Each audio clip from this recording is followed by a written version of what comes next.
Olá, pessoal. Estamos aqui novamente no Entre Telas. Eu sou Márcio Pereira, da área ambiental e mudanças climáticas. Estou aqui com a nossa líder, coordenadora de prática ambiental, São Paulo, Marina. Seja muito bem-vinda.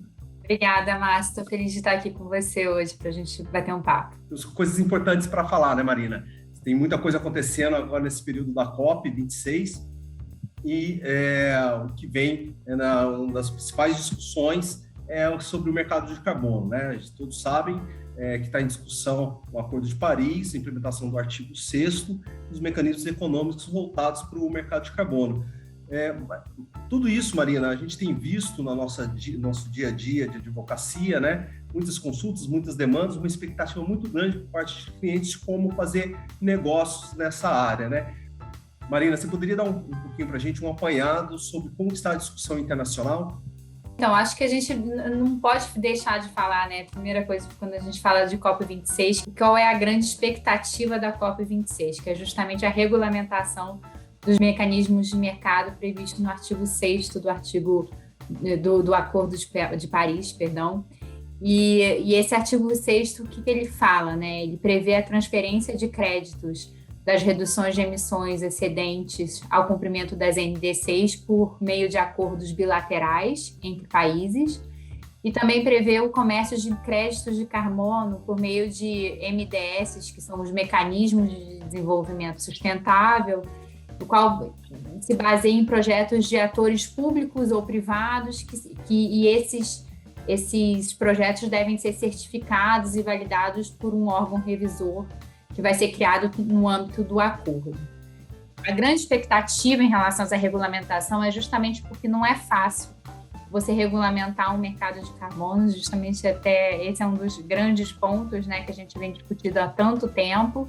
Aqui a gente tem muitos interesses regionais, então, por exemplo, um deles é justamente em relação aos ajustes de contas, se os países o país que está vendendo o crédito, a gente tem que garantir que esse país não está utilizando o crédito para cumprimento das suas metas, o que a gente chama de ajuste correspondente. Então, por exemplo, o Brasil é um exemplo de um país que é contra esse ajuste correspondente. Ele, na verdade, defende que, pelo menos no início, deveria ter um período de transição em que esses ajustes não seriam necessários.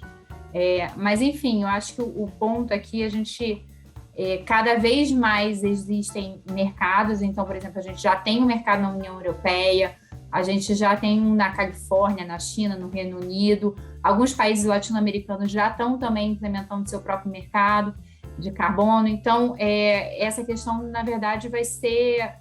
A gente espera que seja algo que amadurecido e que daqui a pouco realmente a gente consiga ter esse mercado a nível internacional, a nível global, especialmente considerando a urgência que a gente tem da emergência climática, do relatório do IPCC, de que, de fato, a mudança climática existe e que a gente precisa adotar as medidas necessárias para a gente reduzir as nossas emissões. Marina, obrigado por esse passeio panorâmico em cima das discussões do Acordo de Paris. Eu acho que nos permite enxergar a complexidade que esse tipo de negociação internacional, criar um mecanismo que funcione no mundo inteiro não é simples, né? Há várias discussões envolvendo carbono, outra discussão que me parece que vai ser levada na COP é a precificação, a taxação do carbono, como induzir uma precificação desse crédito ou dessa commodity, vamos dizer assim. Mas, assim, enquanto isso não é implementado, não acontece, a gente percebe que há iniciativas no nosso local, no Brasil, no nosso país, iniciativas de mercado não regulado de carbono, e também há iniciativas de regulamentação, que tem aí, de novo, Marina, que você está enxergando, que a gente já tenha trabalhado e que você possa acrescentar aí para o ouvinte, para mostrar o que tem de expectativa que aconteça e que o Brasil possa contribuir independente dessa decisão internacional e não ficar refém desse processo e poder dar um passo adiante e voltar a ter uma postura de vanguarda. Eu acho que é importante a gente já dizer, né, que a gente está falando da regulamentação do mercado de carbono, mas a gente já existe, tanto no Brasil quanto a nível global, um mercado voluntário, que é justamente, como o nome diz, é voluntário. Então, as empresas que têm uma iniciativa, seja por pressão de investidores ou por própria política interna, gostariam de comprar ou vender créditos de carbono, é possível. Esse mercado ele é bem reduzido atualmente, então questões florestais, por exemplo, que eu acho que é um grande potencial do Brasil, ele já não tem, o que a gente tem notícias é que já está mais limitado para o uso de créditos de carbono para projetos de recuperação florestal, por exemplo. Além do mercado voluntário, um outro caso que a gente já tem aqui no Brasil, que é exemplar e que realmente a gente espera que um mercado regulado use ele como exemplo, é o RenovaBio, que é um programa do governo federal lançado pelo Ministério de Minas e Energia. Eu acho que foi em dezembro de 2016, que o objetivo é justamente expandir a produção de biocombustíveis no Brasil, baseada numa previsibilidade e na sustentabilidade ambiental.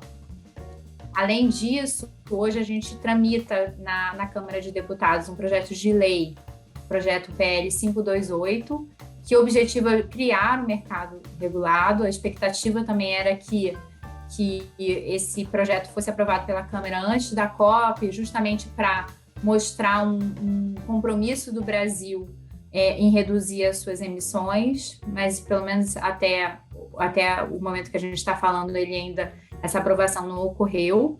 Apesar de não ter esse projeto ainda não ter sido votado na Câmara, a gente pelo menos foi publicado recentemente um decreto que instituiu o Programa Nacional de Crescimento Verde, né, e coloca lá claramente que um dos objetivos é a redução das emissões de gases de efeito estufa e prevê como, dentre as suas diretrizes gerais, a implementação de instrumentos de mercado. Então, acho que é uma questão de tempo que esse mercado de carbono vai ser regulado no Brasil. Acho que é importante a gente ter em mente que, recentemente, o ICC e a Way Carbon, eles publicaram um estudo falando do potencial do Brasil de geração de receita com crédito de carbono, que pode chegar até 100 bilhões de dólares até 2030. Então, na verdade, o Brasil vai ser um dos grandes beneficiados nesse mercado, e não só o país, mas como a indústria como um todo, que já vem sofrendo pressão internacional para demonstração de adoção de medidas de sustentabilidade. Então, na verdade, uma vez que a gente regulamenta esse procedimento internamente, vai beneficiar toda a indústria brasileira, e a gente vê isso com muito bons olhos. Bom, Marina, queria já agradecer a sua participação aqui no Entre Telas, dizer a todos que a Marina está contribuindo com o nosso e-book, com um artigo específico sobre o mercado de carbonos. Quem quiser conhecer um pouquinho mais, acesse o e-book, conheça um pouquinho do nosso trabalho e do que está acontecendo aqui no Brasil sobre o mercado de carbono. Enfim, é um prazer estar aqui novamente com vocês. Marina, agradeço a sua participação. Obrigada, Márcio. Foi um prazer estar aqui hoje.